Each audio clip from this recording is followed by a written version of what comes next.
So once again, I'm Carolyn Burgess. I'm with the North Hills Community Association. We have people here representing Adams Point NCPC. We have North Hills Community Association. Speak louder, please. Louder. Really? Okay. I will try. It's the first time somebody said I could not be heard. So we have NCPCs from this area, including Rockridge, Montclair, as I mentioned. We have some, let me see.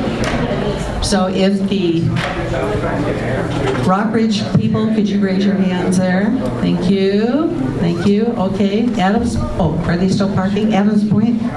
Okay. And North Hills, you'd raise your hands. Thank you. Temescal, are you here?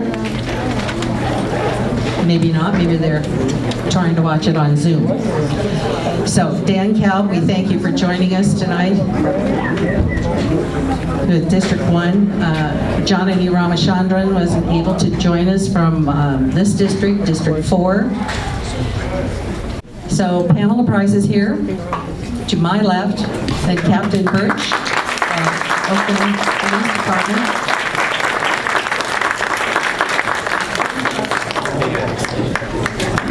And all those really tall guys over here, I think, are with Pamela. So, some smile, some don't.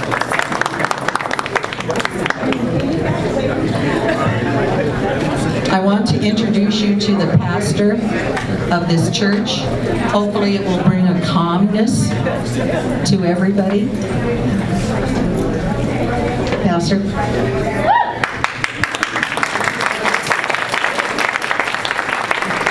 Hello, my name is Ben Daniel. I'm the pastor of Montclair Presbyterian Church, and you know, it just warms a pastor's heart to see so many people in the church. So thank you for coming and joining us here today.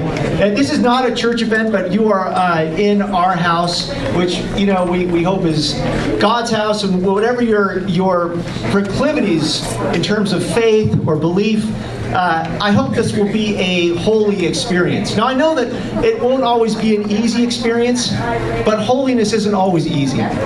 Holiness happens when we come together and we look at each other across divisions and we say, you are my neighbor, you will be my friend, and I may disagree with you on some things, but we're here together because we love our community and ultimately we love each other.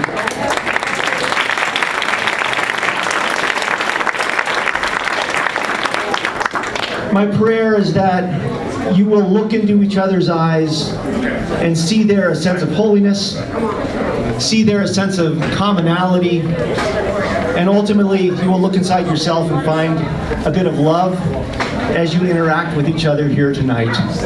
So, dearly beloved, welcome to Montclair Presbyterian Church.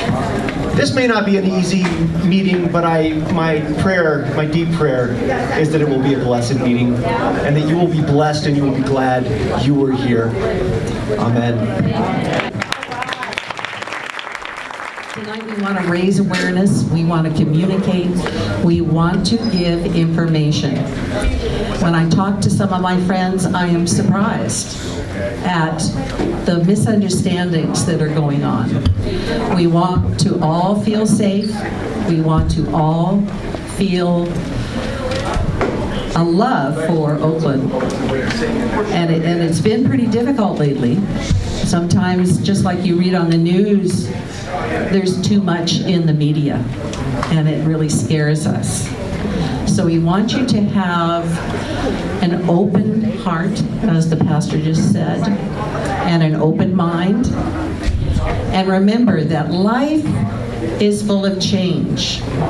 And part of tonight, you're going to hear about some of the changes that have been going on and maybe you are not aware of.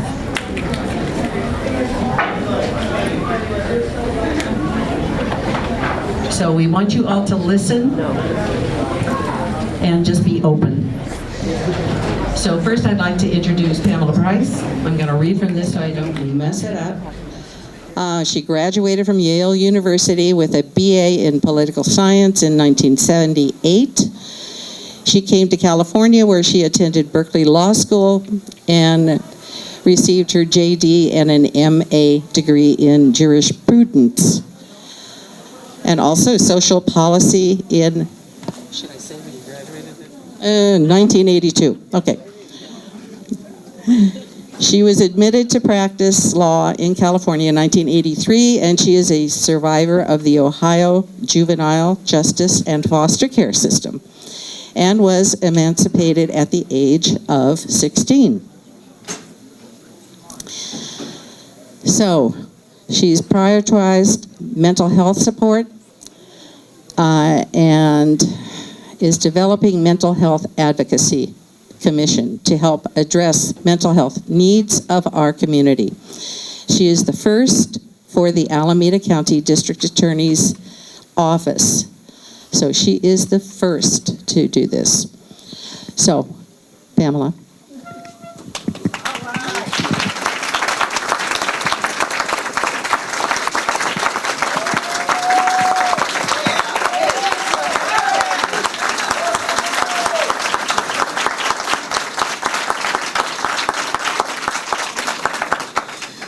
First, thank you all for coming. This is a neighborhood meeting. I have been in this room many times for neighborhood meetings, but I'll tell you, I never had this many people show up.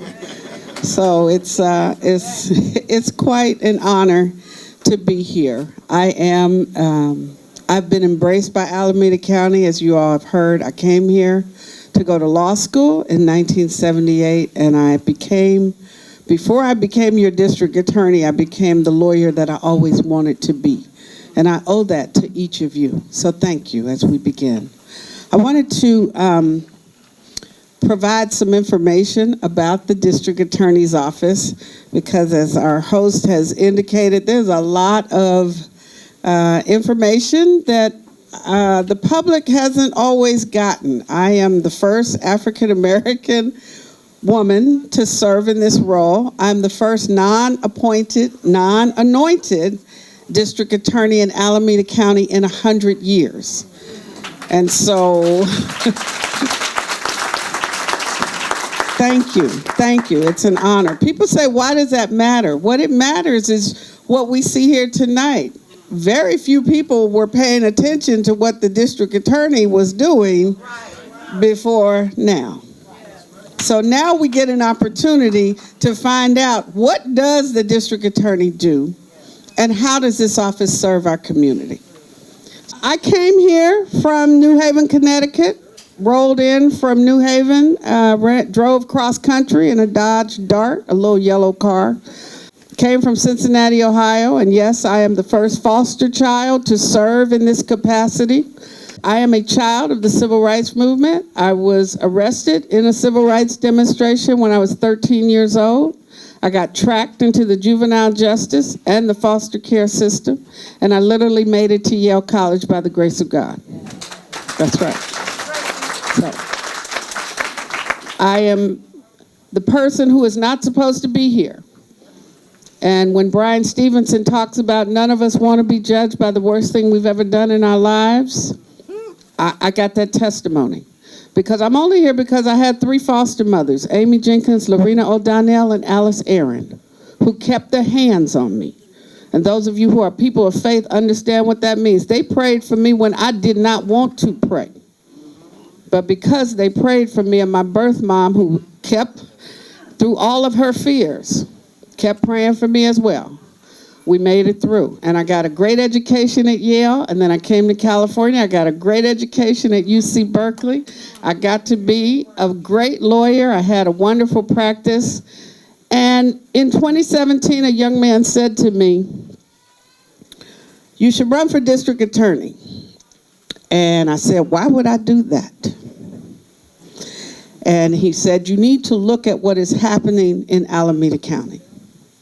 And when I looked at the racial disparities for our young people in Alameda County, I could not turn away.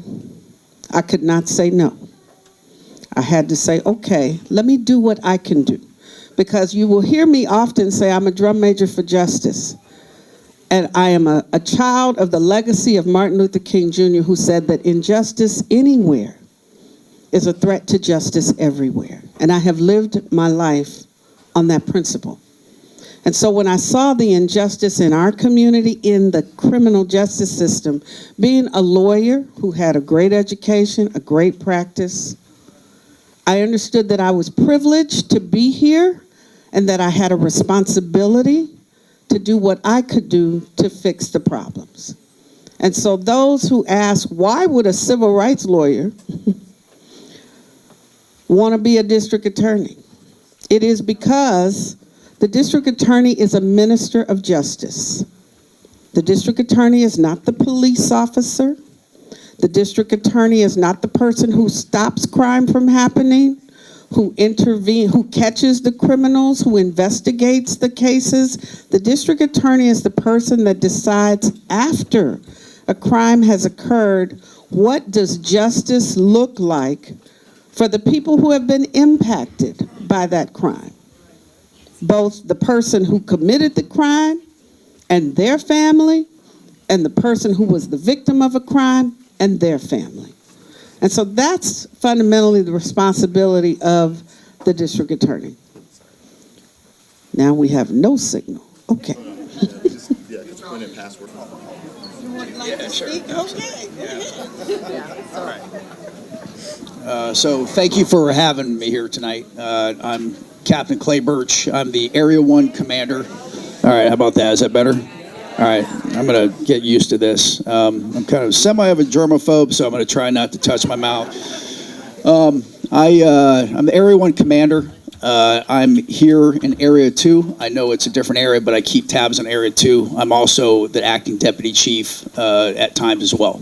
I'm glad to be here. Thank you for having me here to talk to you.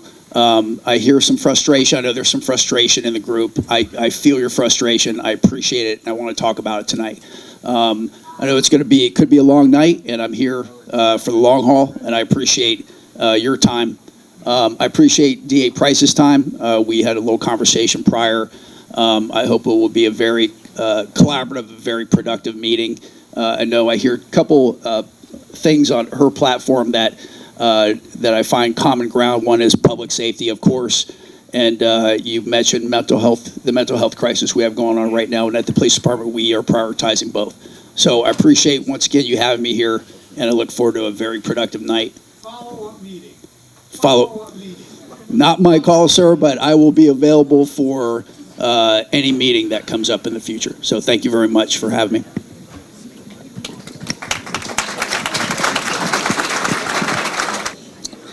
I do want to follow up on the follow-up question. My office is committed to engaging the community. I think last Monday I was at the Fruitvale Merchants Association, if any of you all were there. I've also attended an NCPC that is coordinated by Nathan Moon. He's waving his hands, okay? He called, we came. I spent, 2.5 hours talking to, we didn't have this many people, but we spent a long time. And so I wanted to introduce Austin Bruckner. One of the things that you'll hear about that I have created is something called a Community Support Bureau, so that we have in this time of transition a really structured, institutionalized way for the DA's office to actually engage with the community. I created that, okay? It did not exist when we got there. And I hired Austin Bruckner, who is the Associate Director of our Community Support Bureau. So if you send him an email at austin.bruckner@acgov.org, he will get you on the schedule. We try to do as many meetings as we can, and that is part of what I've been doing, is meeting with the elected leaders, which includes city managers, mayors, and police chiefs of all of the 14 cities. But we're happy to go, and Austin knows it's on the agenda for us to go to any NCPC, because Oakland is unique that we have NCPCs. I know about them, and if you invite us to come to an NCPC, we will. We have done that in the past. We'll continue to do that. Also, we're happy to come. Some of you know I'm happy to come to your church. I am a woman of faith, and I believe that the faith community has an important role to play in public safety. So, all right, we're ready. And the folks in Zoom will join later. Okay, thank you. We lost the Zoom folks, unfortunately. And I know there's a lot of folks outside. We did not, obviously, folks didn't anticipate this, but we're here now. So thank you all. You got here in time to get a seat. Okay. I wanted to start with a PowerPoint of information about the DA's office because there's not a lot of information. DAs have significant decision-making authority. We can go. There you go. And the decisions we make have a big impact on the community because we are part of a system that has an impact on the lives of the community. And we understand that. We can decide whether criminal charges are brought to court, what cases are dismissed from court, and to some extent the sanctions that some people, if they are convicted, will face. It's not a unilateral decision, but we play an important role in that. Go. We have a mission, and it is very clear. I rewrote the mission when I took office in January to advance an ethical and equitable system of justice to protect public safety, support survivors and witnesses, and uphold the rights of the accused. That is the constitutional mandate of the district attorney, every district attorney in California, and in the country, really. To sustain a safe and livable community through fair, transparent, and responsible administration of justice, to restore public trust, to end mass incarceration, to root out racial, socioeconomic, and gender disparities, to provide compassionate support for harmed persons, create innovative programs to enhance the lives of vulnerable and underrepresented populations, to reintegrate and redeem our returning citizens, to empower families and guide youth for a bright, healthy future. Next. Austin. We have a mandate under the California Constitution. I'm a constitutional officer, which means I don't work for the Board of Supervisors. I don't work for any one of the 14 mayors. I don't work for any of the other 57 district attorneys. I work for you. I work for you. Understand that. I understand that. The California Constitution, the California codes, and case law define the duties of the district attorney. We represent the people of the state of California in criminal, civil, and juvenile matters. The DA investigates and prosecutes crimes and brings civil actions involving consumers, workers, real estate, and environmental matters. We are the stewards for racial justice in the criminal justice system under the Racial Justice Act, and I'll talk about that. We also serve as the legal advisor to the grand jury. Let's go. Next. Our mandate includes a DA victim witness assistance program that provides support and advocacy for victims and witnesses of crime. We notify crime victims of their rights, ensuring that those rights are upheld. We assist all victims in bringing claims for services and compensation through the state of California, where you receive, that money comes through us from the state. Victim witness advocates are trained to offer trauma-informed and compassionate support to crime victim survivors. We'll have questions after my presentation. Our program includes victims of police violence and emphasizes serving children who have been exposed to or experienced traumatic violence. We have 9 locations, 4 courthouses and the Family Justice Center. The Renee C. Davidson Courthouse is the big white building. The East County Hall of Justice is in Dublin. The Wiley Manuel Courthouse is in downtown or in Oakland. The Fremont Hall of Justice in Fremont. Calico is in San Leandro. That's where we address cases of child abuse and some abduction cases.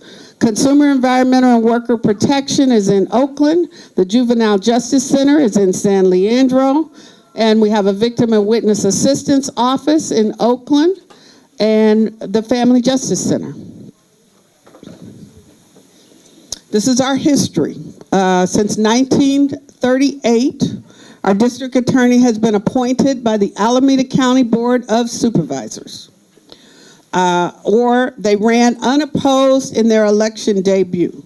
The sitting district attorney would retire after 1938, and the Board of Supervisors would appoint the chief deputy, his choice, before the election cycle. And this set up a legacy of undemocratic or historically unopposed incumbents who received the offices until 2023. Next, sorry. This is a theme of our first year. That comes a point where we need to stop just pulling people out of the river. We need to go upstream and find out why they're falling in. That is the transformation of our office. Comes from Desmond Tutu. This is Meet Your DA. You actually already met me, so we will go a little faster through that. Our office includes 150 lawyers, 50 advocates, victim witness advocates, which includes they do mental health. We have advocates at the collaborative courts, at family justice, and we have reentry advocates. We have approximately 75 inspectors, which that was a program that Earl Warren started back in 1938. He started in 1925, actually. And in our operations staff, there's 130 people who work for us. They include administrative, communications, research, IT, paralegals, and human resources.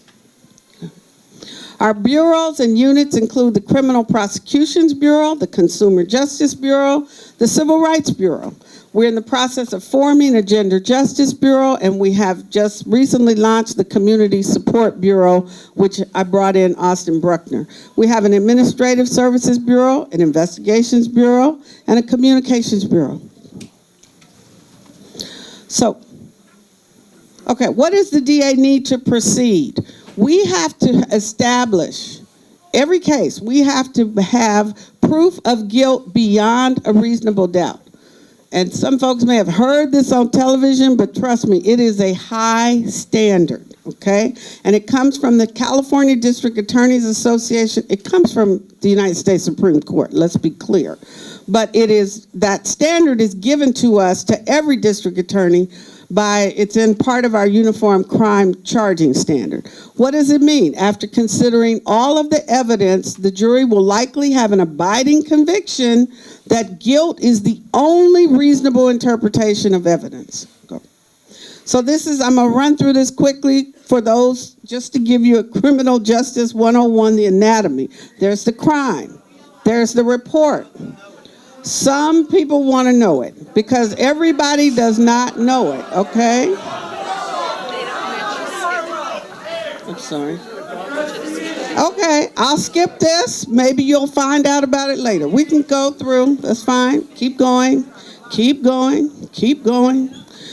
You know, we have juvenile justice partners, and I know there's a lot of people who have questions about what happens to juveniles. And so I thought it was important to tell you that my office does not unilaterally make decisions about juveniles. We provide support and resources across this county to juvenile offenders. It starts with the local police, and they have a program called the Oakland POW. The Alameda County Probation Department is the main actor with respect to juvenile justice. The Alameda County Social Services Department makes critical decisions about juveniles in our county. The Alameda County Board of Education has jurisdiction over juveniles who are incarcerated in our county. And then there are community groups, because sometimes people want to know, what can we do? I've heard people asking me, what can we do to help our kids, to keep them stabilized, keep them out of crime? I thought you should know. There are a lot of community groups in Oakland, in particular, that are engaged with young people. They include the Urban Peace Movement. They include an organization called Courage, Youth Alive, Youth Uprising, and even our Family Violence Law Center, which we house them. They provide services, crisis intervention and violence intervention services for young people. And ultimately, it's parents and educators. And I give a shout out to anyone who's a teacher here, because teachers see our kids in crisis every day. They see them in crisis every day. And we are not doing enough in Oakland to support our teachers or to support our children. The Juvenile Justice Center is located in San Leandro, and it has a capacity for approximately 368 youth at its height, I believe. Okay, go ahead.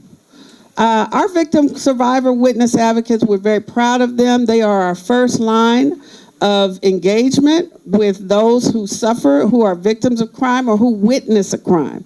And it's a mandate for us to provide support and trauma-informed services for victims, survivors, witnesses, and their families as they go through the trauma of their experience. And so we are very aware of and concerned about the consequences that crime survivors and victims and witnesses as their families experience as a result of the crime. Many people still experience problems and challenges due to crime weeks later, months after the crime, sometimes years.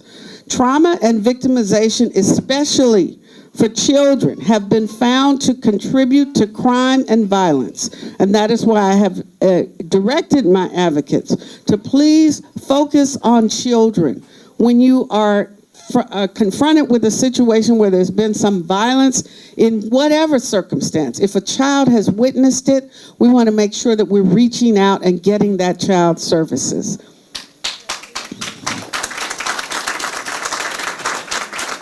So our Family Justice Center provides resources and supportive services to families and survivors in need, which includes domestic violence and stalking, gun violence restraining orders, sexual assault and exploitation counseling, child abuse and abduction support, elder and dependent abuse support, human trafficking survivors, and that's at 470 27th Street. It's a very vibrant part of our organization. Go. We have the CARES Navigation Center, which I can talk more about later. We can skip that one. In our first 6 months, people say, what has she done? I have onboarded an executive leadership team of the highest caliber. And trust me, that was no easy feat. We completed an office-wide survey and assessment of all the victim witness advocates. We hired more, resourced, diversified, and trained our victim witness advocates. We restored staffing and expanded services at the Family Justice Center. We upgraded and trained the staff on new technology. And some of the technology that was there, it had to be, people needed to be trained on how to use it. We increased the staffing in the felony trial unit. We promoted 7 diverse district attorney office inspectors. We commenced compliance with and training on the Racial Justice Act. We restored and expanded the mental health courts. We established a mental health commission. We established the reentry unit and commission. We created the Civil Rights Bureau. We created the Community Support Bureau. We realigned the Consumer Justice Bureau, and we reorganized the CARES Navigation Center, which we had to take offline, and our hope is that we're going to get that back online. It is a pre-arrest diversion opportunity for people who are in mental health crisis or who are having disputes with folks that don't necessarily require arrest, but they need some kind of intervention. Next. Okay, our Associate Director for Community Support Bureau is Austin Bruckner. He's here. I don't want anybody to go after him, but he is a seasoned community support person, and we are honored to have him and appreciate him. And that's his phone number and his email right there. So, thank you. Thank you. I think I'm going to start off with one of the elephants in the room, which was the 8 juveniles that were arrested. Oh, sure. Sure, might as well get to it. And what happened, maybe Captain Birch can talk about that a little bit. I don't know. It's the deer in the headlights look. And then we will go to what happened after they were arrested. Sure. So, with the police department, things are, I'm sorry, I'm going to have to do this. I need one of those little lapel things, but I'll try this. So, with the police department, things are relatively straightforward. If we get a case, if we have a crime. We are going to investigate it. We're going to leverage our resources to try to arrest suspects. You know, lately we've been utilizing a lot of our special units, our Violent Crime Operations Center, our ceasefire units, and making sure that we. All right, I'm trying. I'm gonna. Is this better? Okay, I'm gonna use the thumb rule. I'm gonna put my thumb right here and make it work. So what we do at the police department, relatively simple. A crime happens, and we deploy our resources to make arrests. In this case, with the 8 juveniles, we made arrests. As usual with our cases, we gather whatever evidence we can. Our evidence is limited to what we get. We also follow up with investigative leads, try to gather more evidence. I can't speak to the direct evidence of that case. I don't have all the details. But I can say that, like in all other cases, we do everything we can to investigate that case to the fullest. And then we present that case to the DA's office. What happens after that, obviously, is not under our control, but we are working to collaborate with DA Price on how to make sure that we are presenting the cases in a way that she's looking for, presenting the evidence she's looking for. We had a meeting today, my chief had a meeting today, Chief Allison, about just talking about cases, trying to figure out, is there a way that we can collaborate, and what can we do on these cases? What further can we do for these cases to bring them to fruition when it comes to charging? So as far as our role is to investigate, make arrests. After that occurs, it goes to the DA's office for charging, and from there, I'll let DA Price address that. I don't want to speak for her. Wait a minute, what about preventative? What are you doing to prevent crimes that you know are going to happen? Yes, sir. It's not on Pamela Price. She's getting a bad rap. Sure. The cops are letting these ghost cars ride around in Oakland, no registration, no tags, but then the media points at this lady. And you know that the ghost cars around here in Oakland, that would be an easy, because I was a kid and I got pulled over and I didn't have a ghost car. So when she says preventative, restorative justice, that plays a place in my heart. But then the pendulum swings the other way into the stupid land where you guys just are just all the way hands off, and then the media wants to point at the DA.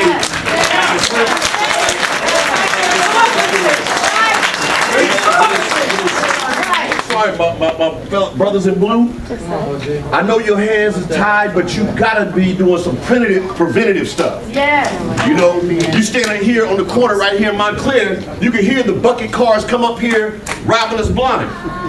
You know? Amen. I mean, you know, please talk about preventative, not a crime happens. Amen. Talk about a preventative. Appreciate that. And a lot of people that are here, that I see the room is filled, but a lot of you only can see. You don't know what we have been through. I never knew this lady. When I seen her, I wasn't nowhere to see her. I don't know if God put her in my path, but I was at a convention doing a convention, and I heard her speak. The light that I felt was something that I thought would never come for us. It was never here for us. Yes. You guys just see the outside, but you don't know what the pain and what we have been through. This lady, it's been 50,000 people that's been stood up, and when they stood up, they sat down. They've never helped us. Before she came, the police, and I'm sorry, sirs, but the police, you railroad our children, and you call them gangs. You're gang leaders, the ones in blue. Okay, we thank you very much for speaking up, and I know that is the truth for you. You know, it's a complicated thing. It's a complicated thing. So, the policy in Oakland for the police department does need to be changed, and we have talked about it for a long time. We've talked about it for a long time. So, saying that means so much. oh, well, I want more of you to come down to City Hall. I want you to talk in front of the City Council, in front of the public safety meetings. Are they here? City Council or the mayor's office? Anybody? The mayor's office? The mayor's office is not here, but let us, we have a short time We have a short time. We can be here, and it's important. You know, you got to call them. You made an announcement that you didn't want photographers to take pictures. Can you state the reason why, and does that hold fast? What is the reason? Because I see photographers taking selected photos. I represent the press as well, and I want to know what the ground rules are. All right, we ask that nobody take pictures, please. I can only request it. Well, there's the police. Do you know that we can't get in? Do you know we're locked out? Did you have any knowledge of that? It's a million support. Ma'am, I would love to address the question this gentleman had, if that's okay. I really appreciate it, sir. Thank you for speaking up. There's emotion in that, and I really appreciate that. This is a very emotional subject. I can tell you, prevention, that's what we have today. That is, when I, as an area captain, when I go and talk to community groups, business groups about the reality of where we are with our resources, right?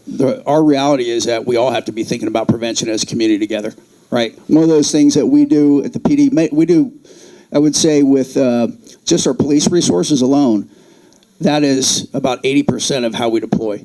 In my area, I spend, we deploy police officers, and we deploy specialized units. I actually have units in my area. And in Area 2, I'm helping out your captain here, Captain Auspice, with helping her with her deployment. She's brand new. For one, we have our ceasefire units. Our ceasefire units are, not only are they our leaders in intel-led policing here at the police department, but they're also deployed on a daily basis every day with our Violent Crime Operations Center to go out in areas, to be there, try to provide high visibility enforcement. I also deploy overtime units in that capacity as well to make sure we have cars that are in those areas, officers that are getting out of their cars, speaking to people, making sure we have presence. Obviously, our call volumes are very high. I wish I had more officers, I really do. But this one, well, here's the thing, and that's when we talk about policy, and when we talk about changing policy, obviously I can't do that. That has to be something that's done by the police commission. Our policy with ghost cars are, you know, the only way that we can chase a car, so we have a general order that governs all of our policies. And I'll just give you a real world example. It's happened. My officers will be going down the road. They see someone bipping cars on a block. That person bipping or breaking into cars, breaking their windows, stealing items. As officers are coming down the road, they're trying to get up to this person stealing items.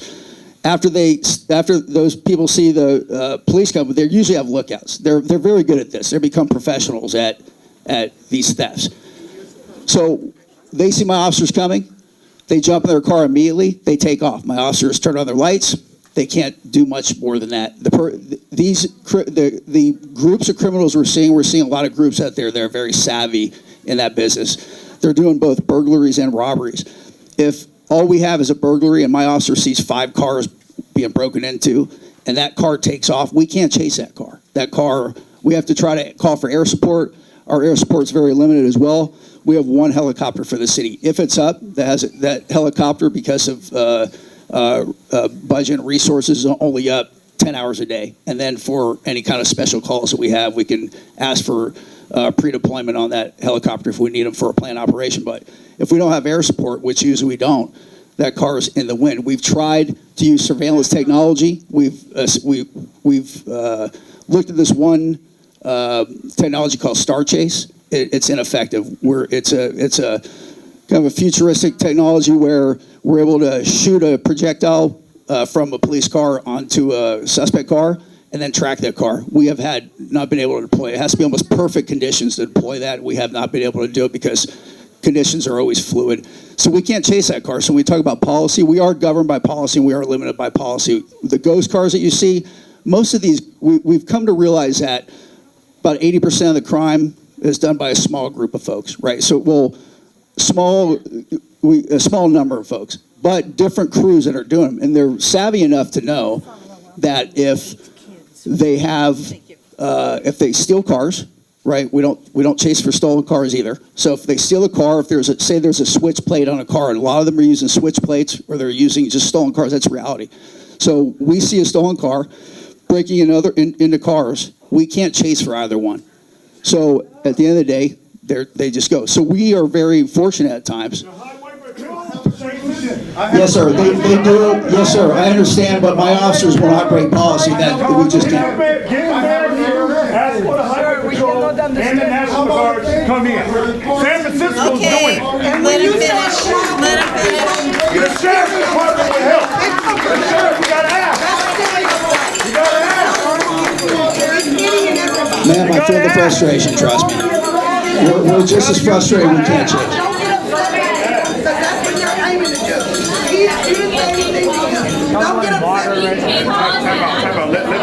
Hello, everyone. Can everyone hear me? Yeah, because I'm a loud man. Can everyone hear me? All right, so my name is Kalima Pryforce. I am the council member of the city of Emeryville. So that's why I'm going to be short, because I know this is mostly about Oakland. Right, and now we've got the Zoom up. All right. So I want 1 out of the 10 points and questions that is going to be presented here. Yeah, sorry, you could just mute yourself. Yeah. Oh, or just turn the volume down. Yeah, sorry. So, technology, gotta love it. So, out of that 1 out of 10 should go to Madam DA Price. And that's what's going to be my prediction. The 9 out of the 10 should be going to us as city council. Because that's how it works in terms of municipalities, in terms of local government. We are accountable. We are responsible. And I'm sorry that not a lot of us are here, because honestly, some of us are cowards. But we are the ones who provide the instructions to the police. We are the ones who fund what happens with the police. We are the ones who should be accountable. And so I just want you to think about what you want to say and whether or not it's really directed at her or it's really directed to your actual local official who you elected to be in that office to represent you. Okay, thank you. Okay. There was a question about juveniles. My information is that there were 9 juveniles, not 8. And so this is an indication of the misinformation. What my office was presented with, and I showed you we have 9 locations. We have 5 locations where deputies file charges. If it is if it involves minors, then, and the police arrest them, the first thing they do is they call juvenile hall. The probation department runs juvenile hall. The probation department does an intake assessment with the officer who has custody of the child and decides, the probation officer intake person decides whether or not they're going to bring that child to juvenile hall or whether they're going to release the child to his or her parents. The 9 juveniles, I call them children, because aside from the fact that I'm old, they were 12 to 15 years old. And so the 9 juveniles that the police took into custody through, I believe they found them in a vehicle, they checked with juvenile hall, which happens in every case. The juvenile deputy probation officer made some decisions about whether or not they should be in custody. Then at some point after that, the police department presents the evidence to one of my charging deputies. I have about 35 charging deputies, okay? I am not sitting anywhere in an office making a decision about who gets charged. There are 35 deputies. Hey, let me finish. So in this case, it went to a very seasoned juvenile deputy who's been there for, I believe, 20 years. She's more than that because she's near retirement. And she looked at the evidence, which is what the deputies are required to do. That was in my 101 slide. They look at the evidence. They assess whether or not there's enough information there that they believe a reasonable jury, and for juveniles it's not a jury, it's a judge, whether or not they believe a reasonable judge would find this person guilty of the charges by beyond a reasonable doubt. And in the case of the 9 juveniles, there were 9 juveniles taken into custody. My understanding is that there were different incidents. Not all the juveniles participated in all the incidents. So sometimes there would be 4. Sometimes what I heard the most was that there were 4 that got out of the van, got back in the van. When the officers stopped the van, or I think it wasn't even a van, I think it was a very small car, because I remember being surprised, how did they get that many people in that little car? But there were 9 of them. And so my deputy could not determine from the evidence that was presented which of the 9 people got out of the car and attacked these victims and then got back in the car. Because for each one, it's not, there was no report that all 9 of them did anything. The report was at 4 times, at one time there was 4, another time there was 4, at different times there were different people. And the fact is, the video evidence was not sufficient. She determined it was not clear enough to identify them. And you can imagine young people doing this. They jump out of a vehicle. Well, I can, because I know young people. They got masks on, they got hoodies, they jump out of the vehicle, they knock somebody down, they do what they're going to do, then they jump up and run away. And if I'm the victim, I can't tell who they were. I can't say that I understand why a victim would not be able to clearly identify which of these 4 people attacked me. And that is what happened. And the deputy had make a reasonable judgment that we could not prove those cases beyond a reasonable doubt. And it's our understanding that the cases are still under investigation, because that is the job of the police officers.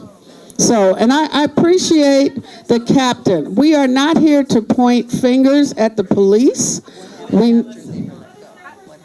I don't know. What happened after they were let go? And probably attack someone else. Yeah, I mean, they're vicious little monsters. God. If you are a charging deputy, and I can't supplant, we can disagree about what the evidence is, but if I have a seasoned deputy who is not, she's not acting on a political agenda, she's doing her job. And if she's doing her job, she's following the law, then we have to support her. We can't overrule her because it's not, as district attorneys, we have to follow the law. You expect us to follow the law. You want us to follow the law. And so if there is enough evidence to prove beyond a reasonable doubt that a young person assaulted someone, then we can prosecute that person. And let me be clear, young people are not prosecuted in the sense that adults are. They go to the judge. The probation department is responsible for assessing their situation. They look at the family situation. They look at what the child has been engaged in, and they make recommendations to us and to the court about what should happen to that child. And generally, probation, what they explained to me, in order for them to take a child into juvenile hall, that it has to be the most extreme danger to public safety. And that is their standard. Their standard is a high standard, and there are numerous, our county is one of all counties across the state have been asked to decriminalize young people. And so our county has adopted that as a policy. And there's a group, if you're not familiar with them, it's called Free Our Kids Coalition. They are regularly advocating for themselves and for young people in this community, and they are regularly being in communication with the Board of Supervisors. And that's where we are right now. Yes, ma'am. I don't know where these children are today. They don't live with me, so. Wait a minute. I can't hear you. I'm sorry. One at a time. Blue raised her hand. She raised her hand. She was next behind her. What have you done to victim? Let her talk. Kids, because according to your theory, these kids are at risk. They're out committing crimes. 12-16. And what have you done to victim? The district attorney's office, the question, I'm sorry, if we can, let me say her question. What have I done to follow these kids? The district attorney's office does not have a division or a deputy or the budget to follow kids anywhere in this community. It is not part of our responsibility. We created the Community Support Bureau, but again, it's not our responsibility. We need more programs for young people, but I don't have the budget, and it is not my responsibility to create that. Go ahead. I'm going to invite Councilmember Kalb to come up. My understanding is you were part of the panel. Go ahead. I cannot hear her question. Okay, please sit down.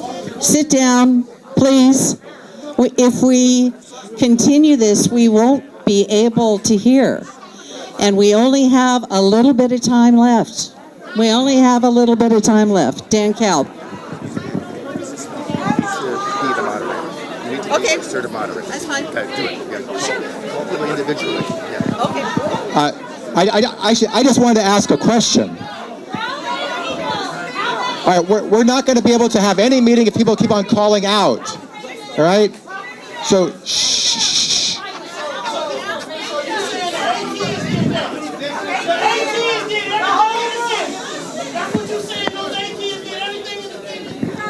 All right, stop. Stop, please.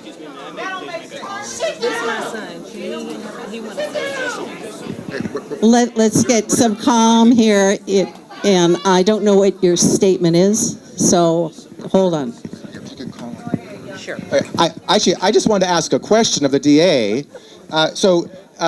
Obviously, a lot of the crimes are happening, not just adults, some juveniles, most of them are young adults. But since the topic of juvenile crimes came up, could you share with us, or maybe someone from your office, what programs exist that you take advantage of or that you direct people to, both prior to any possible trial or action in court, diversion programs, youth programs that will actually help them get away from crime going forward, and what kind of programs exist maybe after a judge determines that they might have done something wrong and quote unquote are the analogy to being convicted. What are the pre-programs and the post-conviction type of programs? What are you doing to send kids, teenagers mostly, to those kind of programs? We understand that they're juveniles, but having zero consequences isn't satisfactory. There should be something that causes them to have. There should be something that leads them to, at least most of them, we're not going to have zero crime, but leads most of them away from that world. What does your office do? And again, this is not just unique to the current DA, this is the same for the previous DA in every county. What does your office do to send the teenagers to those kinds of programs to have some benefit overall for the community and for them? You fund the program. Tell us about the money so we can answer you. You're the city councilman, they just said to ask you.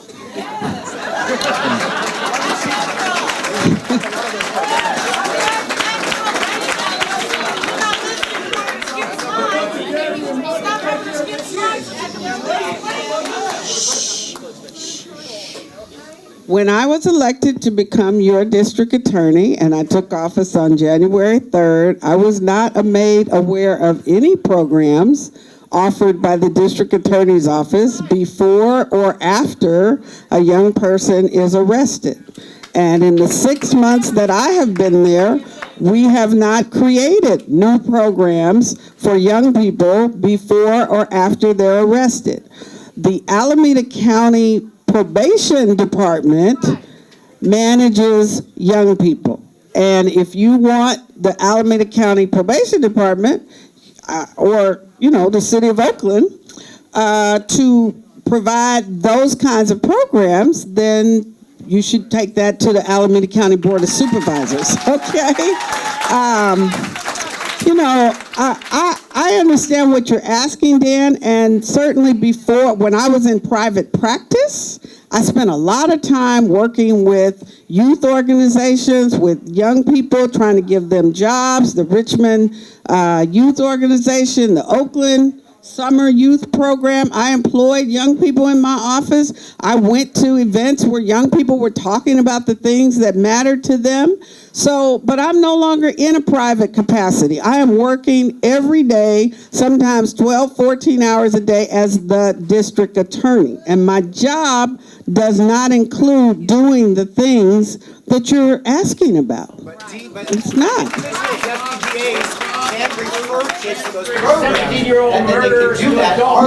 No, we have a juvenile. Dan's comment was that individual deputy DAs can refer kids to those programs. Individual deputy DAs work in the juvenile division. They are I won't say underpaid, but they do a lot. They have a huge caseload. Their job is to make assessments about what the charges are in front of them. The referrals that you're mentioning are made by the probation department. That is how our system is set up. Probation makes referrals if they think a juvenile, they don't do pre-trial or pre-arrest referrals because they don't have jurisdiction. And we don't have jurisdiction over young people who are not charged with a crime. So we can't refer someone who is not charged with a crime. I want to say, I'm sorry, don't, hold on. I told you, go to the Board of Supervisors, go to the City Council, because we live in Oakland. We have one City Council member here. There's, 7 City Council members. They need to invest in young people. Let me say this, one of the things with respect to... members, the mayor is not here. I cannot speak to that. What I can say, I wanted to share because there were some... Yes, this lady is talking about being a victim. My understanding, we are not... With respect to the juveniles, that's one question. With respect to the victims, my office has committed to meet with and certainly provide services to anyone who is a victim. The 2 women that were identified to us as victims of these juvenile crimes were referred to our victim services advocates, and I can tell you the head of the advocate division is here, so she knows what we did. She did the outreach to the victims in those particular incidents. Additionally, I asked my director of restorative justice to meet with a group of women who also felt that they were intimidated and terrorized by this. And so we appreciated that. And my understanding is Damaris Evans, who is the head of our unit, is arranging a meeting with either 5 or 6 women who are concerned about this. And trust me, we are in the process of forming a gender justice bureau because I understand that women are vulnerable, that we are prey, that we have long been preyed upon, and that it is one thing that I can do as a district attorney to address violence against women. And we are doing that every day. Go ahead.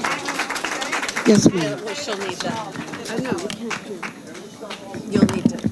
Aggravated assault is a felony. And sit up close to you. Aggravated assault is a felony. And what I experienced along with my friend from Berkeley, who will never come to Oakland again. Do you hear that?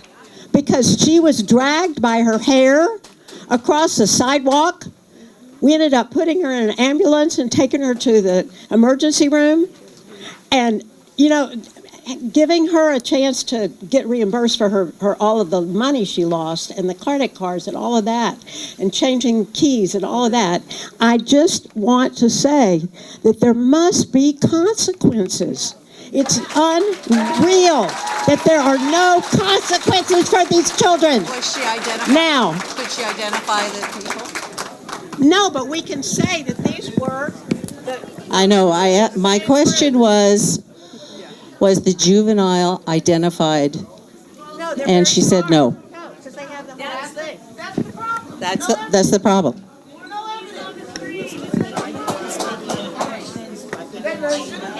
Well, if they just well, you want to handle it? Yeah. Hello, everyone.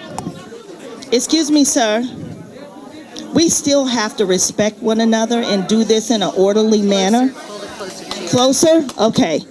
So we are not taking questions from the line. If you have a question or a comment, you need to raise your hand. We cannot have people standing in the aisle.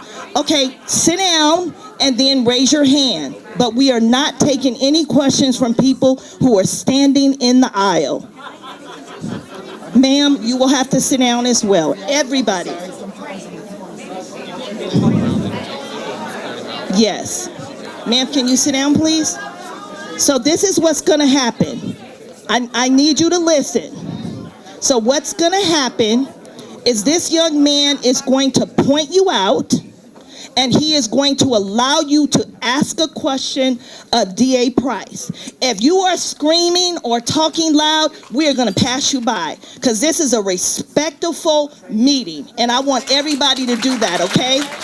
We are all human beings in here, and we all deserve respect and to be heard. But you are not going to be heard if you are disorderly. Does everybody understand that? Yes. So he is going to come around, point you out, and then you can ask your question. And you have less than 2 minutes to ask that question. I'm going to stand next to you. And when I put my hand on your shoulder, you're going to be done. Do we all understand? I'm going to go to the quiet gentleman in the front. He is going to walk around, put his hand on your shoulder, then you can get up and speak. And you can stay present because I can speak out your question. And actually, I've been to his NCPC meetings. It's great. 8X. All right, I have an answer for the gentleman in the second. The mayor's not here, but you can go down or listen on Zoom to a public safety meeting in downtown Oakland. And a mayor or the mayor's representative is there. All the city council members are there. This is a neighborhood meeting. We're really thankful that Dan Calva's here. The chief of staff for Trevor Reed is here. She has Haley. She's raising her hand there. So they're trying to be present, but we need to be present downtown. We need to start doing some work because we haven't. You can tell that. Okay. Excuse me. Hello, my name is Ashawn Jones. When I look around, I see a community filled with people who are concerned about making sure changes happen in this community. But before we can get to most of what we want to get to right now, I'd just like to say that being here has been a huge waste of time, mainly because the community failed to unionize, right? They failed to unionize. They're too busy pointing fingers right now when it takes a community to unionize. And come together, right, and tackle these problems step by step. Because, as we know in history, changes can't be made by just ignorance. It takes step by step. I don't have a statement, sir. I just want to say that community change can't happen unless we unionize. Yes. Yes. Thank you. You know, got it. I just want to say,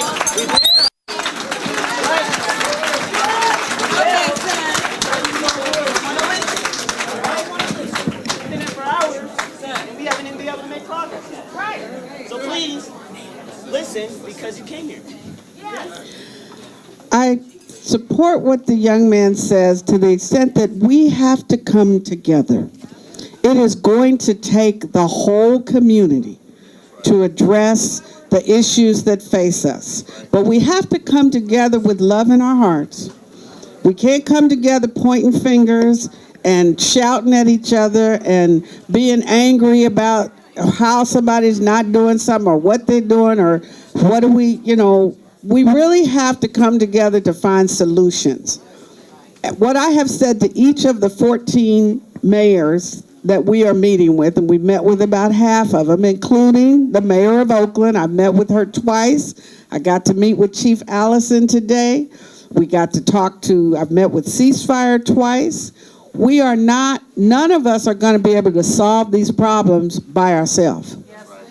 And he's right to the extent that it's going to take a village for us to really grapple with the issues that concern us all. Everybody wants to feel safe.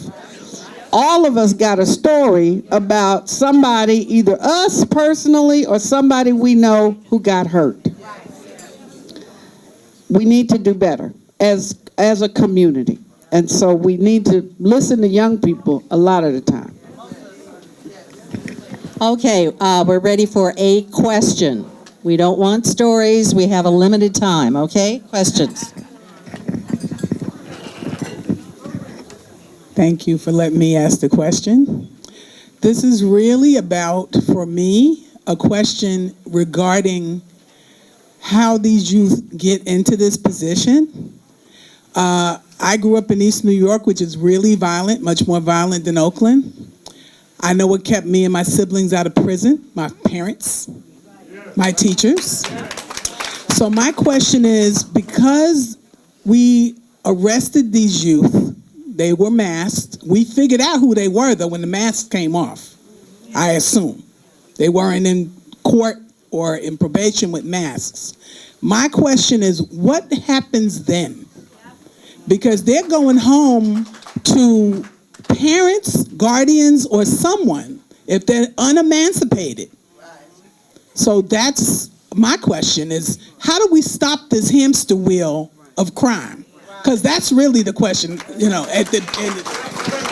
I'd like a petition to get rid of the mask. Okay. I'm looking at the captain, but let me just say one of the things, it is absolutely true that we don't have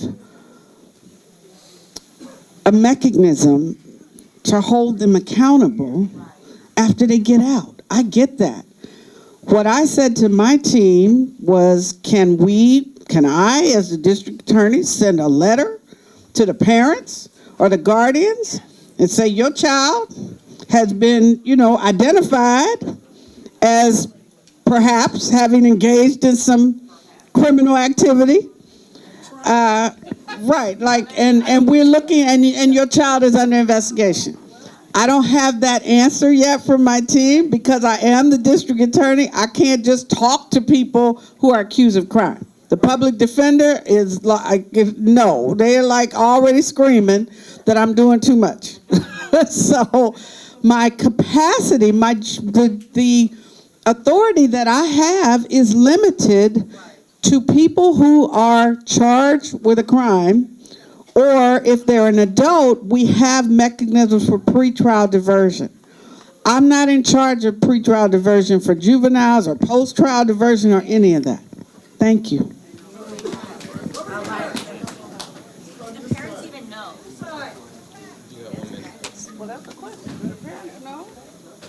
Ma'am, dear Price, I voted for you.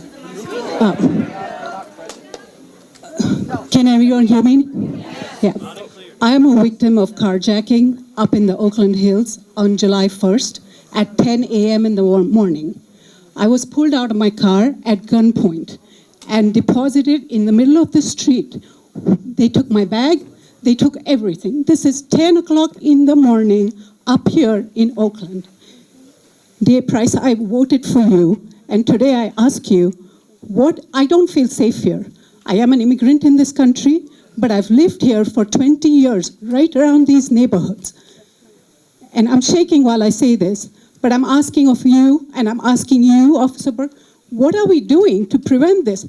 How are these people with impunity and brazenness doing this in broad? It shouldn't happen at any time of the day. For them to stop me while I'm driving and pull me out of the car at gunpoint, what are we doing to address this? And how do we solve this? Nobody feels safe.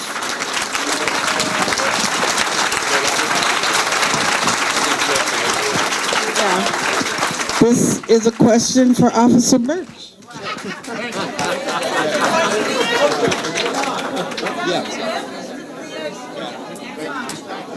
So this is interesting that you brought this up, ma'am. So I have a press release I'm gonna read to you right now.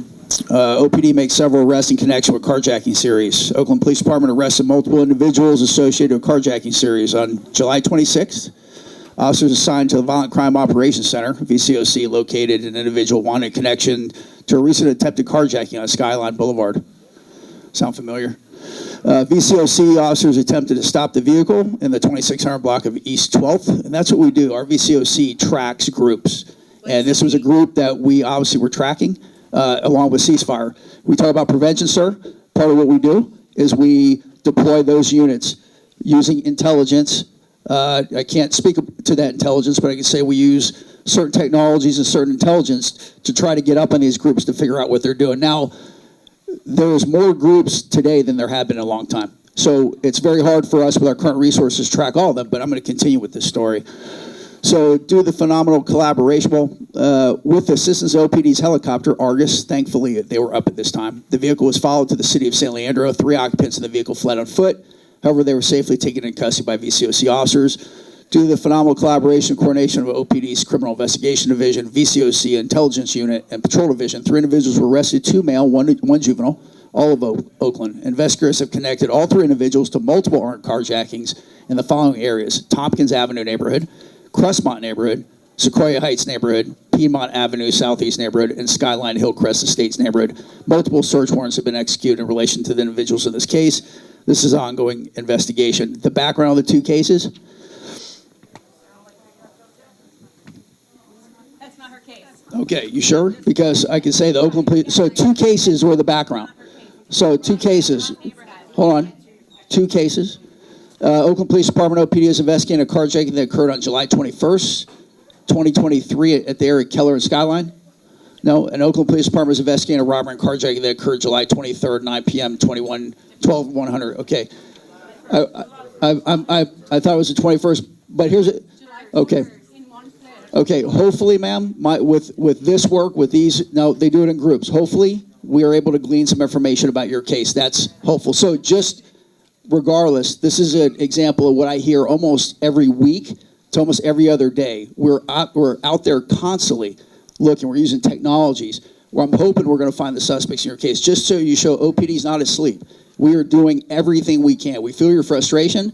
We deploy daily. We meet every morning at 8 a.m. Just to let you know how committed to our community we are. We meet every morning at 8 a.m. We talk about all of the crimes that happen, including the carjackings, all the shootings, all the murders, and most of the time, robberies. We talk about them all. We talk about what we're doing, how we're going to follow up with them, how we're deploying our resources to do that on a daily basis, 8 o'clock every morning.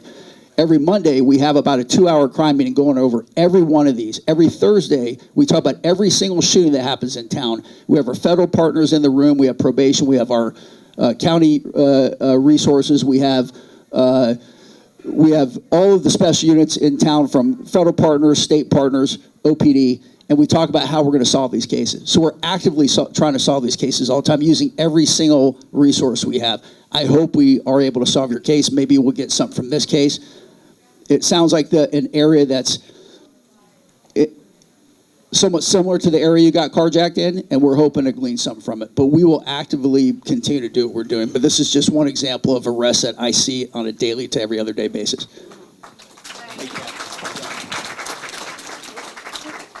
Hey, I've got a woman over here.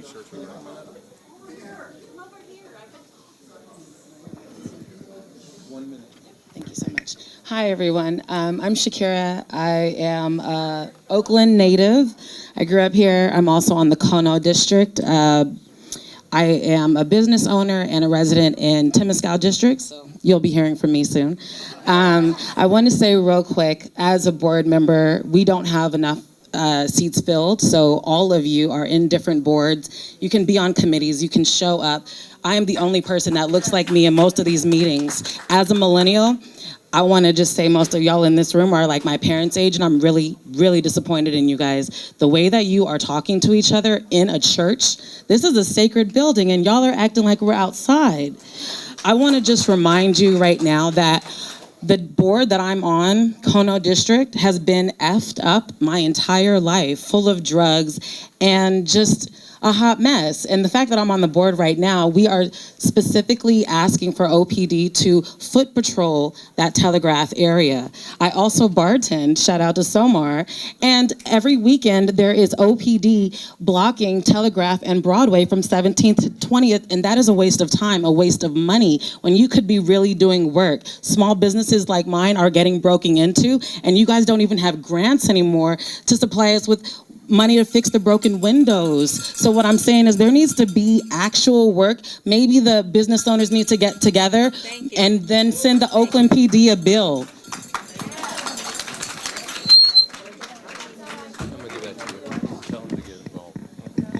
You know, we have to get involved. You know, the police, we cannot police our way out of this. We cannot put enough people into jail to get through this. We have to take care of the youth. We have to, who was it said? It takes a village. Well, you're going to have to get off your butts. You know, I've lived here long enough and I haven't seen any changes other than tonight. I just like to say something really quick about that. So, and I appreciate your comments. I will say that we can talk afterwards about my shutdowns. Those are my shutdowns, and they will have had a dramatic impact on crime, actually, for me. So they've actually done a wonderful job. I had 4 murders at the beginning of last year, multiple shootings. Since then, I've had no murders, and of my shootings have been almost none. So they have had a dramatic impact. But I do hear what you're saying. So I do believe that business owners and folks that manage businesses in those areas are impacted. And for me, what I'm doing in Area 1, I'm trying to push to Area 2. I'm working with a business improvement district for uptown, downtown. They have an ambassador group, and I'm taking their ambassador group, and I'm looking at crime data. We're looking at it together, and I'm overlaying my crime data with theirs and making sure that we're all matching up, tracking the same thing. And what I'm able to do with their ambassador programs is be able to deploy in areas where there's less violent crime happens. So we have eyes on the street, we have witnesses, we have people who can provide somewhat of a uniform presence in the way the ambassadors are out there. That leaves me the ability to take my uniform officers and deploy them to areas where violence is happening. I've been doing that in Area 1 very effectively. My numbers are very good. Right now, Area 1 is looking very good. I'm trying to push it to this area by helping the new captain. I have a lot of great ideas. I'm working with the bid. I'm trying to work with the Kono district bid as well. I've spoken to, I believe, the administrator for the Kono, or the director of the Kono bid, had a great conversation, and there's some technologies I want to deploy up there as well that I've deployed uptown and downtown that have been very critical and very pivotal in helping to solve crimes. I'd like to push that network up in that area as well. We are doing things, folks. We're trying. And at the end of the day, we just all have to get involved. I agree. As a community, we have to get involved. I can't do this job without you. I need you. I also need you to support the things I'm trying to do and what we're trying to do at the police department with our technologies, the deployments of those, so we can at least create better evidence out there as well. In purple.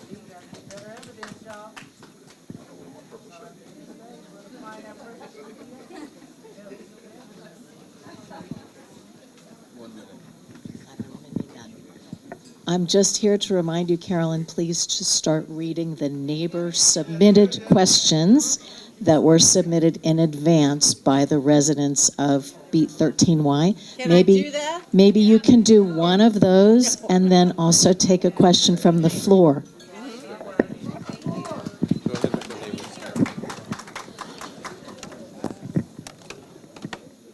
All right, question 1. Our neighborhood, this is for Captain Birch. Our neighborhood has been marred by an alarming surge in criminal activity ranging from attempted robberies, auto thefts, gunshots through the windows, car break-ins, emboldened predators. On the instance, I have needed to call OPD several times over the past 2 years, specifically including an instance of potential child endangerment. The phones are busy. I guess he means 911. And I put on a hold for 30 minutes. What is being done to increase the police force numbers and also the money issue? Imagine issues that we do not support our law enforcement agencies. So, 911 operators. And then that's a dang town question for money. Could always use more money. So, to address the dispatch issue, and I know that that is something that we looked at. I know that the grand jury looked at as well. There's a grand jury report that we are reviewing right now. We're reviewing their suggestions, and we're looking at a lot of their suggestions very seriously. Just to give you an update with dispatch, I anticipate we might talk about dispatch tonight because I know that's been a pain point. We're right now, fortunately, we are budgeted overstaffed in dispatch by 10. We've been down, I think, 15 positions. We're trying to fill those 15 positions right now. And then we're budgeted to go 10 more. So we're hoping to get 25. We're actively recruiting. We have dispatchers in academy. We have dispatchers in our training programs. I did look at our call data. Most of those delays are on our non-emergency line. Our 911 line is not perfect. Of course, you know, with cell phones, 911 usually goes to CHP and then to us. So there's a delay there. Do I think that's a systematic problem? Yeah, I do. I think that is there a way to route it smartly? I wish that we'd figure that out as a nation, right? No, she's just going to the bathroom. Oh no, yeah. Give her a break. Yeah. No, she is, folks. Please, can I just keep it moving on this? I want to give you this information, please. We just so you know, we took almost 1 million calls for service this year. We're one of the busiest police departments in the entire nation. Of those calls, we fielded about 30% of those. The other 70% were calls that we usually don't field. They're either repeat calls or they're calls for fire, they're calls for medical, they're calls for things that programs like Macro would be doing, right? So we have to triage those calls when they come in. So what we're trying to do actively now is we're trying to actually look and speak to these other city agencies, OFD, EMT, the EMTs, whoever we're using now, Falk, and then Macro. We're trying to figure out a way that we can get direct contact so they can take those calls, right? Because our phone lines are being, out of 1 million calls, 70% of those aren't even PD related, right? So at the end of the day, that's a lot of calls to filter through. And if we can loosen up our dispatchers in creative ways, such as have those calls be routed smartly to those individual city units, that we like to do that. So we're working on that. We're actively working on things like this. At the end of the day, we have revamped our training program to make sure our dispatchers are receiving gold standard training. So we're rolling them out, but we're rolling them out maybe a little bit slower right now, but we're working at full capacity to try to do that. So right now we are short, but we're working up. But just hopefully to ease your mind a bit, 911 calls are the least impacted of our calls. Most of our calls that have delays are the ones that are non-emergency. We are looking, grand jury had 7 findings, and made 12 recommendations. We are actively reviewing those right now. We actually have had a meeting about that this week, so we are looking into that. So thank you for asking that question. Very important.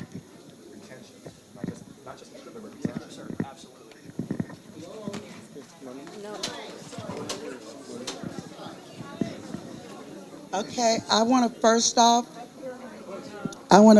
off apologize for the way I came off, but I don't know how to do this. I've never wanted to have, because I never felt like it would help or anything, or I had a chance at, getting something done or something being done right. Now that we have this lady, Madam Price, in office, it makes me want to look.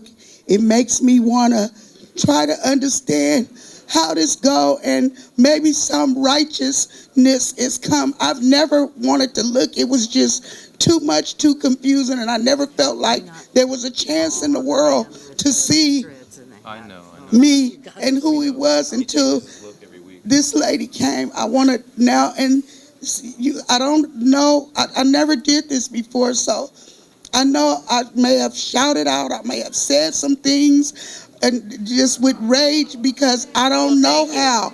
And you make me want to learn how to do this. You make me want to learn. And because I feel, okay, you're welcome. I just want you to know.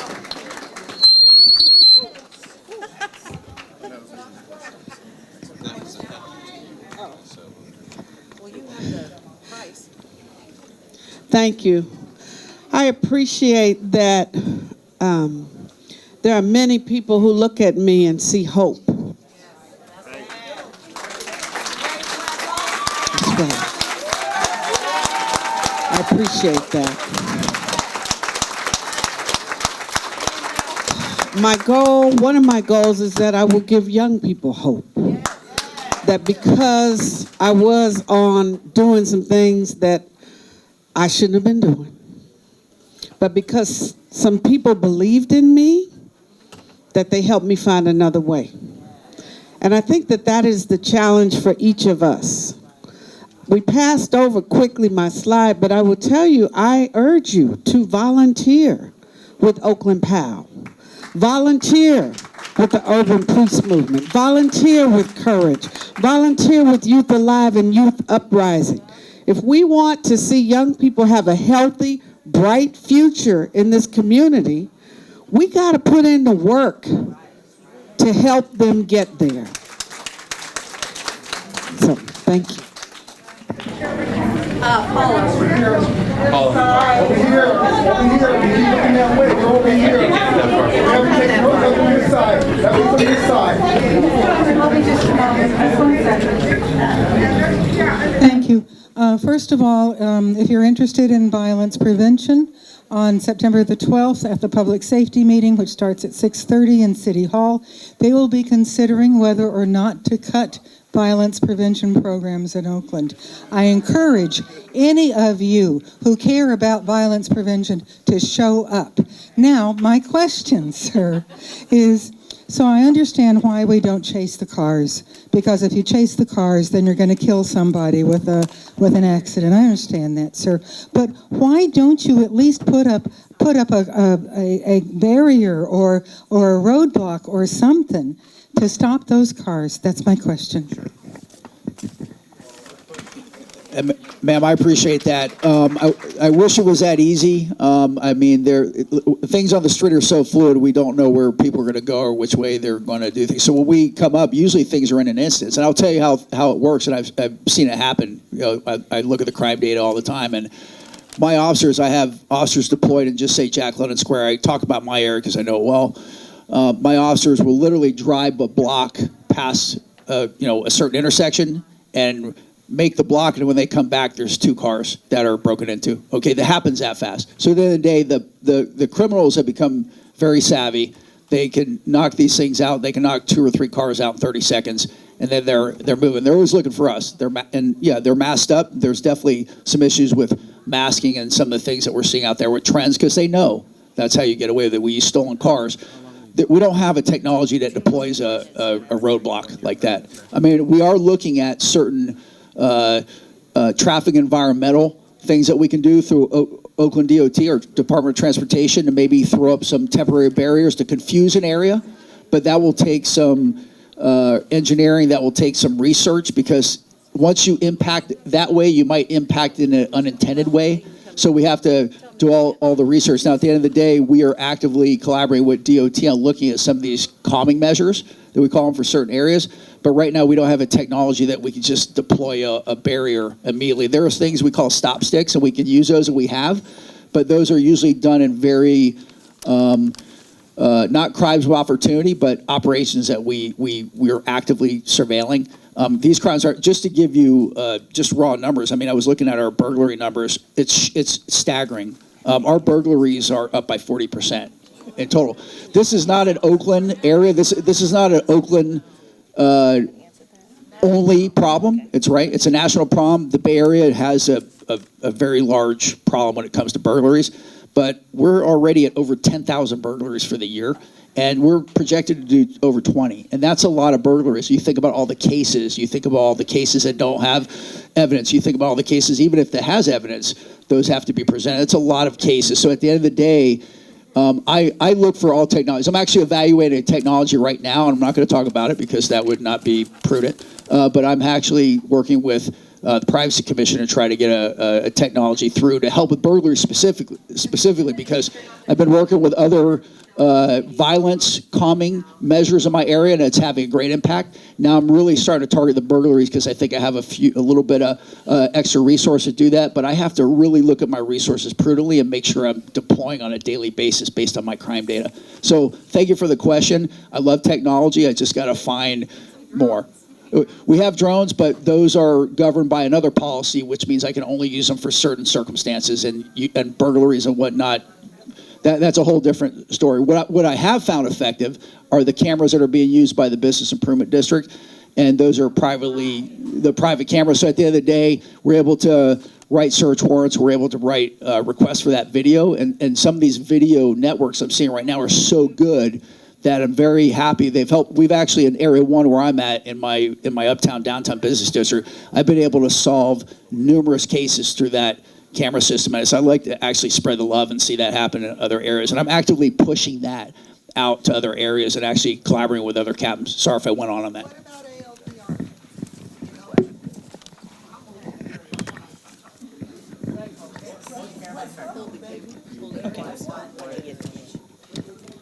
So I'm going to read a question that was actually generated through email, and it's for DA Price.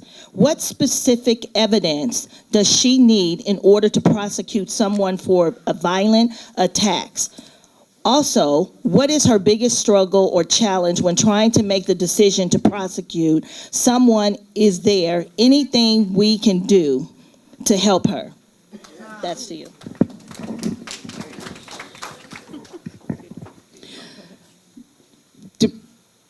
The decision to prosecute is made by one of 35 deputies across Alameda County. Our goal is to standardize and train our deputies to make the same decision whether you live in Livermore, Pleasanton, Oakland, Berkeley, Piedmont. That is the role of myself as the leader of that organization. The charging deputies, we've put in place some policies. We got there. We tried to assess what are you using as your criteria for charging, other than beyond a reasonable doubt. We're still working through that because they each have been trained differently. Some people, it's a mishmash. And so we're just starting the process of getting standardization. Every case, however, is different. One of the slides I skipped over is 101, charging 101. The deputy has to look at the person. Did a crime occur? That's the first question.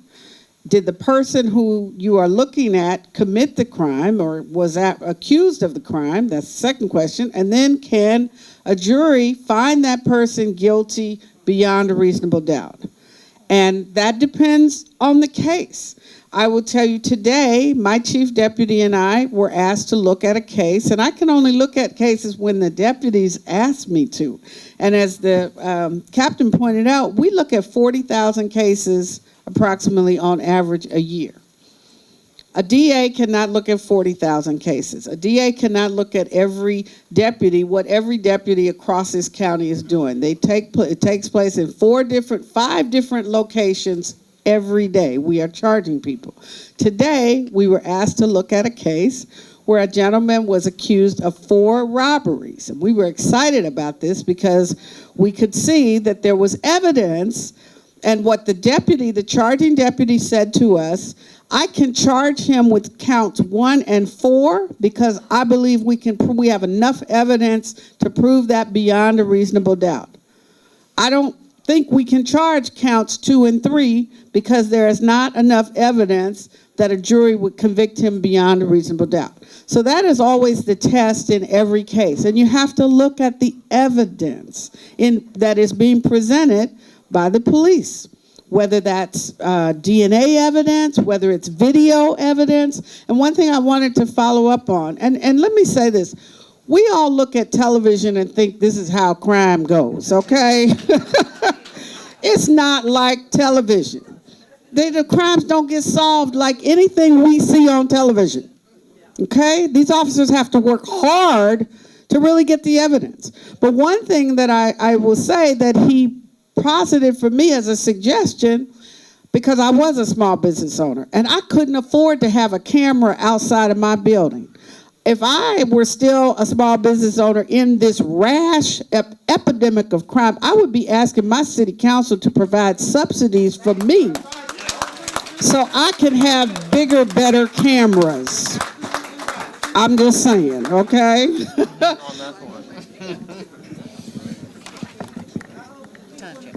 We just want to do a time check at this time. We have 5 minutes before 8, so we're going to take one more question. And so Nathan will come and choose that person.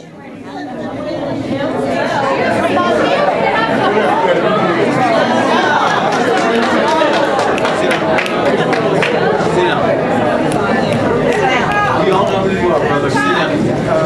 No, I'm sit here on down. behalf of the. You can't do that. You're only talking. You only ask one people. We have this one guy. I'm here to speak. Sit down, brother. This is the. I got the right to speak too. I got the right to speak too. See how it is? No, because I'm here. No, brother. Don't put your hands on me again. Now we have to speak. I'm here on Bam Price's behalf. I'm saying when it comes to. Okay, all right, we have nothing more you can do. Okay, that's enough, that's enough. Well, he's filling up the last 5 minutes of the program. I got some good news, like a 911 system. That's number 2 911 in the system in the country. It's so slow, and the second one is Richmond District. Richmond, the city of Richmond, it has a slow 911, which causes what? More homicides. If you have a slow 911 system, you get more homicides. Now, there is Okay. One other thing. One more 10 seconds. 10 seconds. 10 seconds. I am sick of the Bay Area media being noise and people going after it. And every news station going after Pam Price. I find it discriminatory. Every news station says something that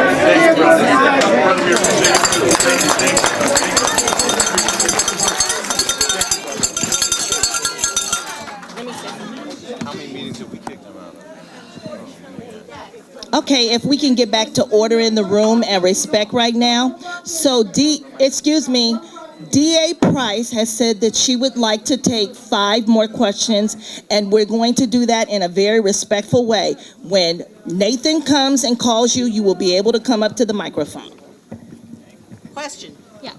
Thank you, DA Price. I think it's been clear that the police have very limited ability to do anything about crime, and they definitely don't do a lot to prevent crime. So I want to talk about what you all can do. So the original intent of sentence enhancements was to deter crime, but study after study has failed to find any evidence that this has worked. Enhancements do not deter individuals from committing future crimes, do not reduce recidivism, and do not increase public safety. So your office did put out a policy, and I want to know, what is your office hoping to accomplish by limiting the use of sentence enhancements?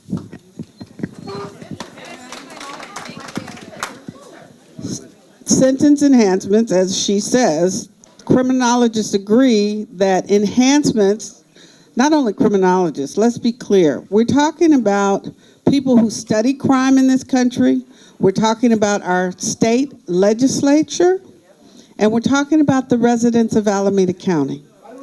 Studies have shown that adding sentence enhancements often increases recidivism, that it is racially biased and applied in a racially biased way, and that it costs us taxpayers huge amounts of money.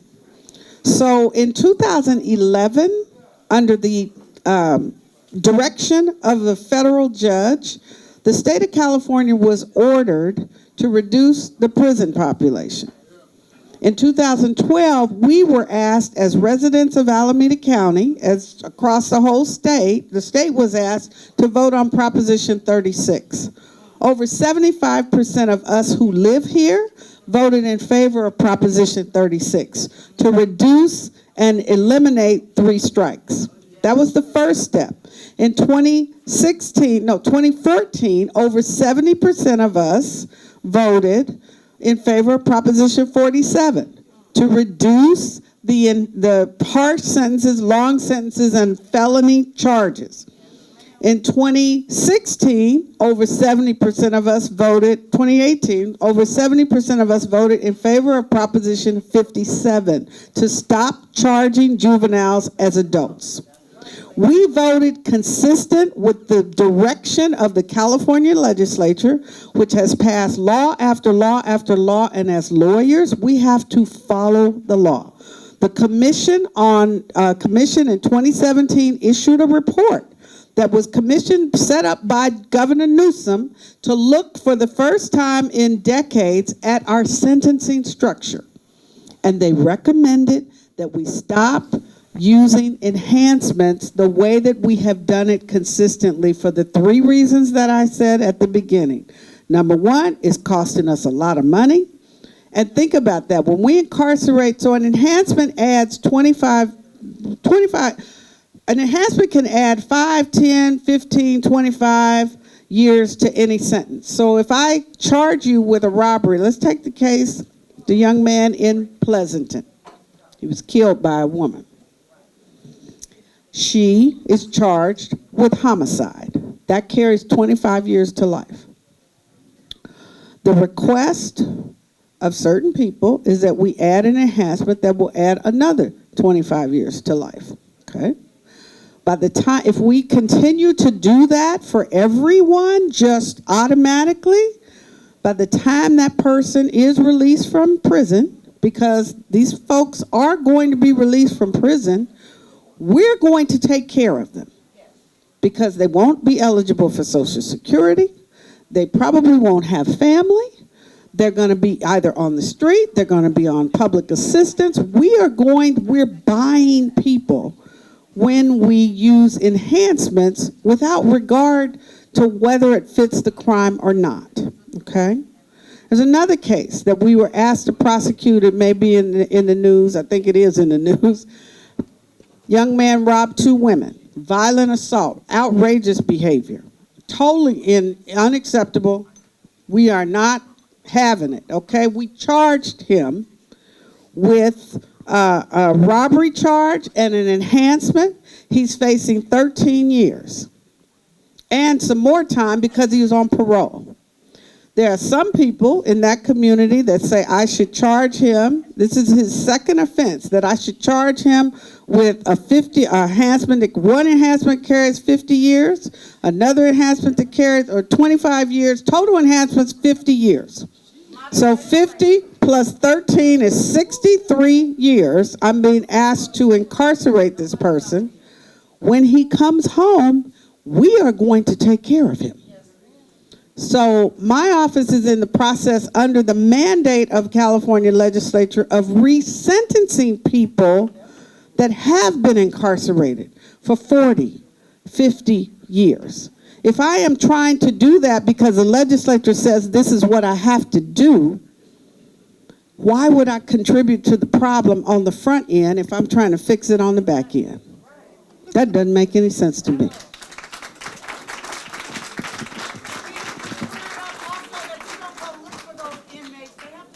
One question from the email is, can there be car license plate registration, tinted window checkpoints set up?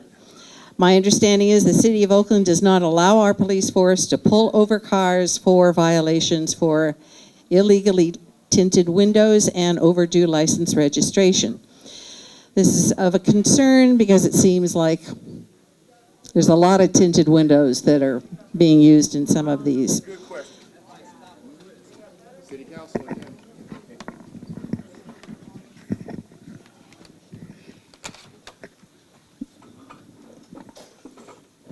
So when I was a police officer, I'm a captain, man. When I was a police officer at the time, I utilized those mechanical violations I worked special units, I did intelligence-led stops, and those mechanical violations, we call them, with tint and what have you, registration, were things we utilized all the time. One thing we found out was it worked. It was very effective, but at the end of the day, it also means we pulled over a lot of cars in neighborhoods that maybe shouldn't have been pulled over, right?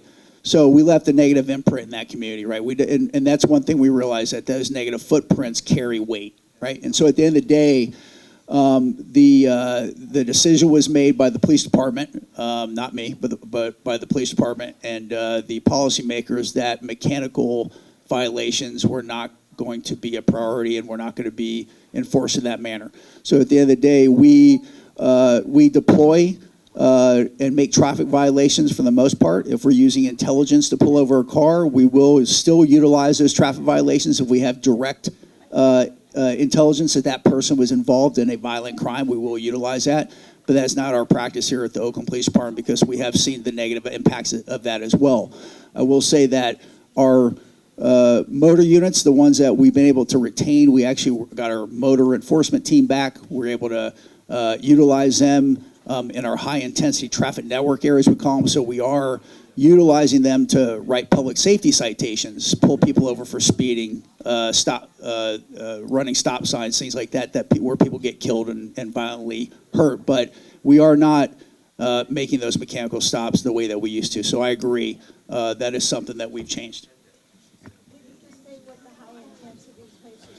I mean, real quick, high-intensity network areas, or high-injury, high-intensity network areas, are places where a lot of crashes happen, and I don't have that offhand, ma'am. I can tell you that there is a map, I believe, you can access through our website. I didn't vet him yet. Okay. Thank you. Thank you for doing it. I'm going to ask this gentleman back here in the back with the black right there, t-shirt. black. Yeah, please come on up here. I'm sorry, I have bad eyesight. Mama, I'm sorry. Come on around. Mama, come on around.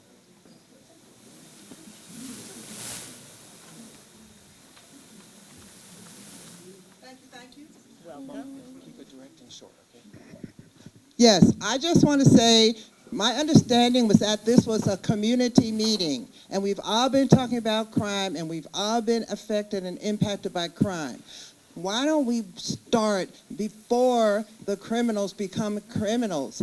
We, each individual in this room, can certainly volunteer to become part of the community and encourage these young people who may be going down the wrong path to go down the right path. But no, I don't remember seeing anyone in this room at any of the community groups or events that I attend, and I attend a lot. I charge everybody in this room, yes, crime is not good, but we can defeat crime by being involved.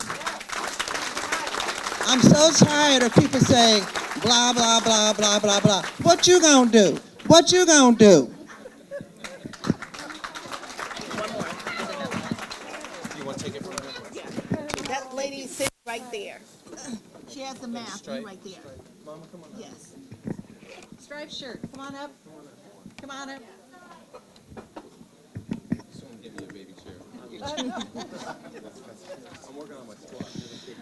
Getting back to the attention widows, you need to start showing up at the public safety meeting so we can change that policy. Yeah, and that is a great point before you go. We are NCPCs. There are 7 city council members, but there's 7 NCPCs and each 49 in total. You guys can come to your NCPC, meet your captain, meet your officers, and get the safety that you want, because you know them on a first name basis. You have their number. Call them on their cell phone, not 911. All right. Because he actually said an acronym, which is very important. It stands for Neighborhood Crime Prevention Council. And after this question, I'm going to have some of the neighborhood council chairs to stand up. And at the end of this meeting, they can give you information on how to get involved in your community. I am actually on the board of one of the NCPCs. I'm involved. I volunteer at an East Oakland elementary school, doing literacy, but What's your question? my question is, why is it that these 12 to 15-year-olds are so much smarter than the Oakland Police Department? They're kids. And you say they're so organized, they're good at this, there's got to be something else. And the other question I have for DA Price is, I know that Oakland has had a history of overcharging kids, incarcerating kids, but I think that the problem is it seems like it's gone the other direction, that now the kids know, well, nothing's going to happen, so I can just do whatever I want. And I agree with you that we need other solutions, we need diversion programs, but right now there's a real problem with, okay, what's going to happen to these kids right now before the diversion programs come in? Thank you. Where are their parents? Where are their parents? First off, this is our last question, so everybody, let's get a quick applause for Pamela Price because she's going to cut out of here afterwards. Thank you. Thank you. So I think the question was similar to what I answered earlier, is what's going to happen to these kids, right? If we don't... My question was, if you don't charge them, I know that you're not going to have beyond, I'm a lawyer too, so I know you're never going to have perfect evidence beyond a reasonable doubt. So it's a discretionary decision. You set the policy, you're the DA, you tell your charging DAs how you want them to operate. You tell them, okay, we're going to look at these crimes this way, or we're not. So you can charge these kids, and they may not get convicted, but there are plea bargains. Things get pleaded down. It seems like right now, it's okay, if we don't have an airtight case, we're not charging anybody. Go home, and you can do it tomorrow again.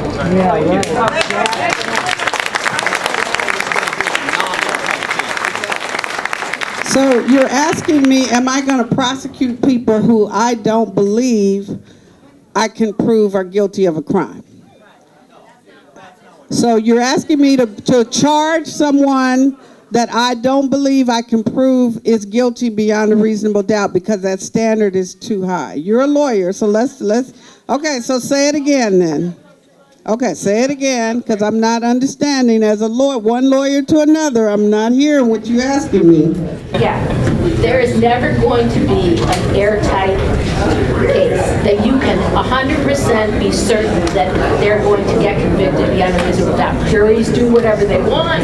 Juries are unpredictable. Judges are unpredictable. You know, you're never going to have that standard that I know for sure that it's going to happen. But you can look at it and say, okay, we've got enough evidence that there's a good chance that we might be able to get a conviction. She's asking, why won't you lower your standard? Why won't you lower your standard?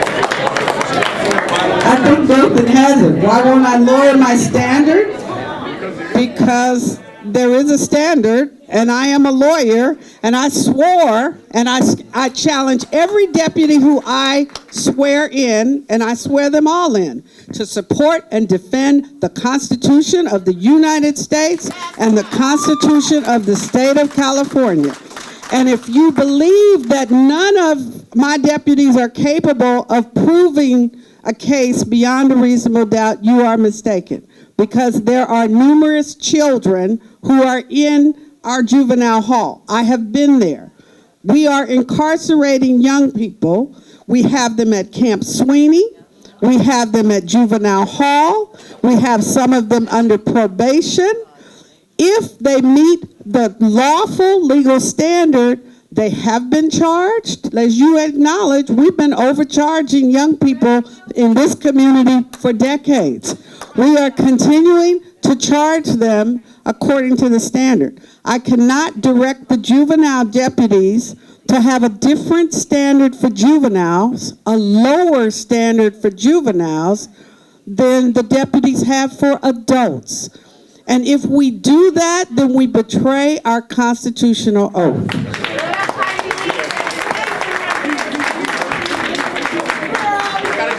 get what I promise is good. I promise. First of all, I want to thank Council Price. Can we have order in the room again, everyone? You can thank them after the meeting, please. You're being disruptive. Yeah, you're being disruptive right now. Our wish list, and for you, of city council wish list. That's a good question. Okay, so we'd like to thank everyone for coming this evening, but we would be remiss to see if Councilman Dan Cabb would have something to say. He is your council member of District 1. I just wanted to say, because there were a lot of questions I heard throughout the evening about the violence prevention programs, or what might be called diversion programs. And the city of Oakland, they happen at the recidivism, work to reduce recidivism or divert offenders or alleged offenders happens at the state level, county level, and city level. All right, at the state level, what we need to do is fund rehabilitation programs in our state prisons. That, more than anything else, will reduce recidivism. San Quentin is a good example. All the other state prisons are poor examples. 2, at the county level, you're right. The DA is correct. The probation department is the primary location where offenders, adult or juvenile, get kind of moved over to some kind of a county-related agency or an NGO that's contracted with the county. At the city level, I'm being very quick here. At the city level, we fund in different ways. We fund violence prevention programs, and we doubled that budget 2 years ago. We have our Measure Z public safety measure that was passed several years ago, and like $9 million or so per year goes to NGOs that work to help kids and adults kind of move out of the violence. We have ceasefire program when the city council repeatedly has said ceasefire and our criminal investigations division are the 2 key parts of OPD. They're all important. The 2 key parts of OPD that should not be cut, should not be reduced. They should be fully staffed to the extent possible. We also have our children, Oakland Fund for Children and Youth, which also funds to some extent youth programs that could move some kids out of potentially prevention ever going into crime. These are all things that Oakland does. Given our size and our budget, we probably do more of those programs, not enough, but more than most other cities our size, but it's not nearly enough. It is not nearly enough. We need more state funding, more county cooperation. There's a lot more to do to help with 911 dispatch, which I'm working on personally, and to get more violence prevention and diversion type programs engaged at the city and county level. Pamela's right. Talk to your county supervisor, talk to whoever you can talk to at the county level, not instead of, but in addition to all of us at the city council and the mayor. City and county, talk to us both, lobby us both. We're both city and county together are part of the solution, not just one or the other.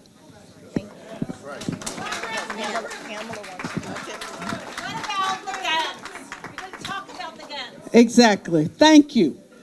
There are too many guns in this community. And that is what I wanted to say. So thank you. We didn't talk about the guns. There are too many guns in this community. This epidemic of violence that we are seeing is so much more dangerous because of guns. So we are committed to doing our part where we have someone who has committed a crime with a gun. Trust me, we are using gun enhancements, okay? Unfortunately, we live right now in a community where there's too many guns. And I am talking to district attorneys in Chicago, in Atlanta, in places where gun violence has just decimated communities, so that we can find a solution for that. We are emphasizing gun violence restraining orders. If you know someone who has a mental health crisis, mental health challenges, who has engaged in domestic violence, we will support you to get a gun violence restraining order so we can get guns out of the hands of people who should not have them. Alameda County, like much of California, has been overridden with ghost guns. And the captain will tell you, they find guns that have no serial numbers, that can't be traced. That's what it means, a ghost gun. 3D printing. I went to Sacramento about a month ago and I testified in support of gun reform legislation that would stop the the flood of guns from different places into our communities, including the 3D printers. So check, if you get involved and you look, make sure you look at your child's computer and see, are they looking how to buy a gun? Are they looking how to learn how to print a gun? Because we have too many guns, and we have young people that have guns in this community because they're afraid of other young people who have guns in this community. So I cannot emphasize, we need a solution to gun violence and to the proliferation of guns in this community. Studies have shown the more guns you have in a community, the higher level of violence, the more dangerous violence. On August the 1st, we are hosting at the Family Justice Center for the first time in history, National Night Out. And one of the things that we are providing there is gun violence restraining orders. We are also trying to intervene with families to provide conflict resolution skills so that people don't pull out a gun and start shooting everybody in the house. And that's what I see. That is what I see every day. And trust me, it breaks my heart. I wanted to say to you, every morning at 8 o'clock, he reminded me, I'm on the phone with my chief deputies. We are on the phone every morning at 8 o'clock. Sometimes they show up at 8:10, and I'm like, hey, we got to do better. Because we are trying to, one, put this organization back on the right track, because you don't know how far off track it has been. But what we discovered when we got there was literally a hot mess. And so we have been cleaning up that mess, and we have also been addressing as much every Tuesday, Wednesday, and Thursday, we focus on cases. And we are doing as much as we can to reduce the violence, to hold people accountable, and to make sure that we're doing our part. It's going to take everybody to step up to this. So I cannot emphasize that enough. Thank you for bringing that up. It is, we got to find a solution to gun violence. If you got a solution to gun violence, email me, okay? Because I need that. Right, registration, but the guns that are out there are not, these are illegal guns. Young people go to Nevada. My friend told me, who worked at Youth Uprising, young people in the pandemic, they were going to Nevada. And she said, why are they going to Nevada? Because they can buy a gun and bring it back here. So we got a problem, and that is not unique, but we have to do better to address it. So thank you.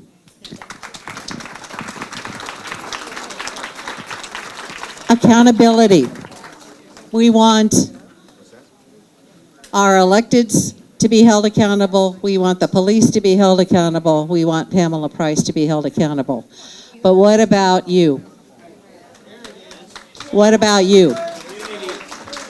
So I want you to really think about that. If you know somebody, some young person, if there's some young person that has a gun, talk to their parents. Or are you the parent? So who's the parent in that family? Also, North Hills Community Association is going to be holding, if you want, a security camera meeting in August, on August 24th.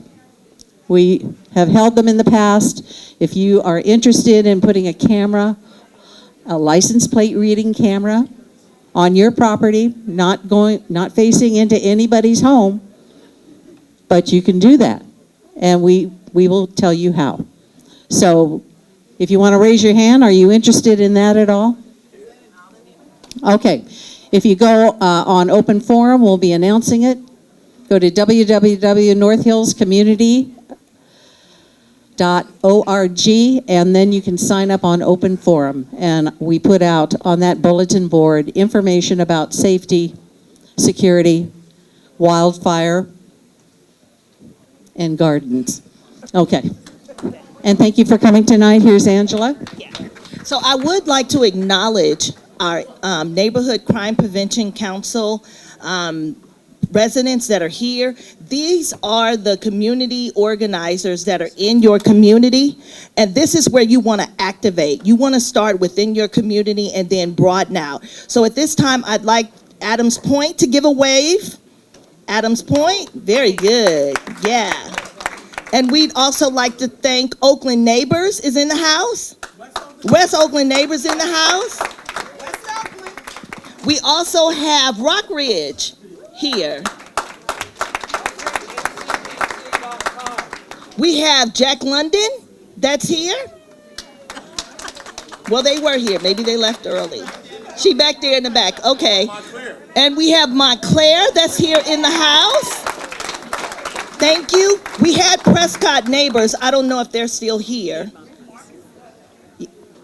Piedmont Pines? Piedmont Pines in the house?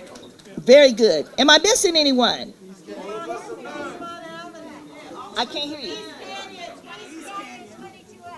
East Canyon is in the house. Thank you so much. Am I missing anyone else? Yes. Eastmont 36th line. We're gonna thank everybody. Excuse me, thank you. Where you're from? Where are you from? I'm originally from Oakland, but I moved to Dublin, California, but I just care about the community. Okay, thank you. Okay, and now we would like to thank all of our wonderful guests here this evening. We want to thank Captain Birch for being here from OPD. And we want to thank Captain Birch and OPD for having their staff here this evening. We really appreciate that. And next, we want to definitely thank DA Pamela Price for being here today.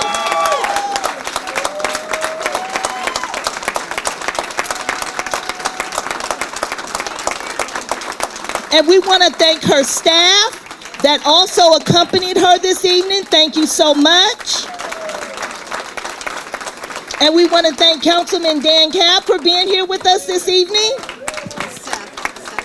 And Seth is in the back somewhere. I don't see him, but he can. Okay, wave your hand, Seth. There he is. Okay, Emeryville is here as well. And give your own self a round of applause for coming here today, for being so patient and being educated really about public safety, which is really important. So good night.